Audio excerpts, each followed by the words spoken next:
Hi, Christy here from MyScrapbookEvolution.com. Today I'm going to be showing you something from the past. I was recently asked what supplies do I still use that I used when I first started scrapbooking, how have the techniques changed a little bit. So in looking through my albums, I realized that markers and pens are a big staple of the products that I use. When I first started scrapbooking in 2001, I had a tendency of hand lettering and doodling designs, hand lettering the titles, drawing items to create my own embellishments. There weren't a lot of embellishments available when I first started scrapbooking. Today I still use a lot of pens and markers, but I use them in a different way. This particular marker, for example, is a calligraphy style marker, so it gives a thick and thin line as you work with it.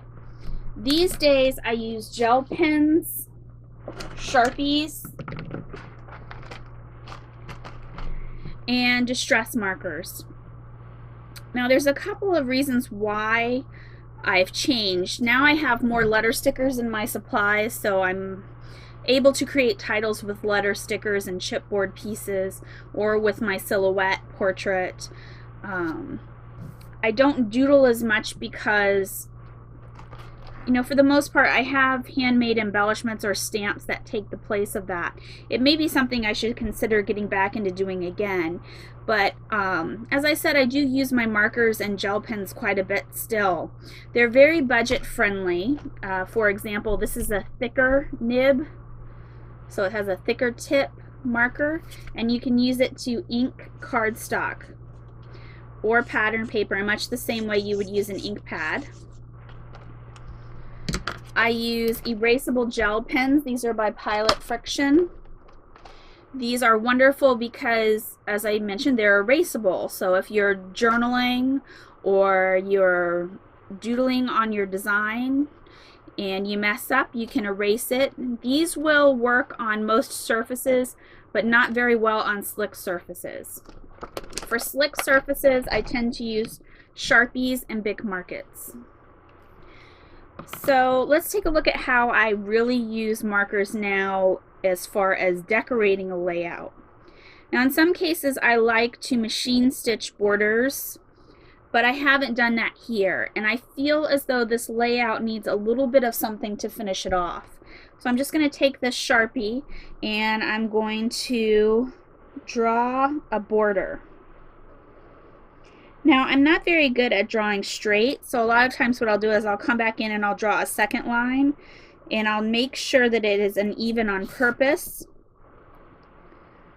and that makes it look like I purposefully made it the way that it is, and it adds just a second line with more detail.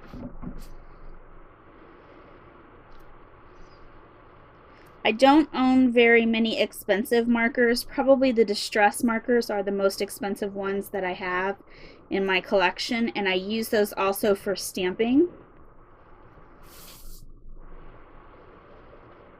And this time of year is really good to buy gel pens and markers because it's getting ready to be back to school. So a lot of these items will be available at a sale price.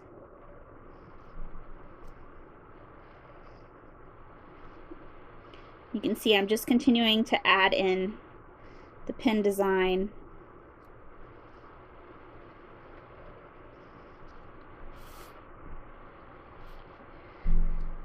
Maybe just a little bit here as well.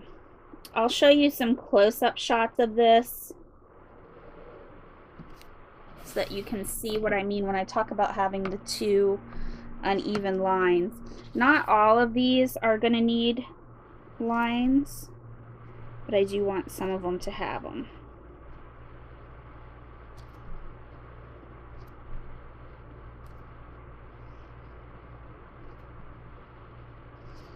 There we go.